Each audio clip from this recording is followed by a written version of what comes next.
সবাইকে। তো welcome back to my channel. জানি অনেক দিন ধরেই ভিডিও পোস্ট করা হয় না। কিছু সমস্যার জন্য আমি ভিডিওগুলো পোস্ট করতে পারছিলাম না। কিছু বাড়ির সমস্যা এবং কিছু শারীরিক সমস্যা, কারণ আমার ভীষণ জ্বরে ভুগেছি কয়েকদিন ধরে।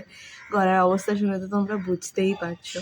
আশা করি এরপর থেকে ডেইলি ভিডিও আসবে বা আমি দেওয়ার চেষ্টা করব।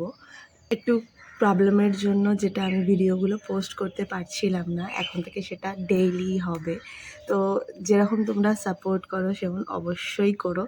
এবার থেকে আমি ভিডিওটা ডেইলি দেওয়ার চেষ্টা করব, আর চেষ্টা করব যে ভালো ভালো কন্টেন্ট দেওয়ার। এবং আজকে তো আমি রেডি হচ্ছিলাম, সে সবাই জানে সকালবেলা রেডি হয়ে আমি কিছুদিন অফিসেও যাইনি। তো আমার শরীরটা খারাপের জন্য যে আমি যেতে পারিনি। তো আশা করি এবার থেকে আমি দিতে পারবো, আর তোমাদের সবার সাথে আমার আবার দেখা হবে। এখনকার জন্য টাটা।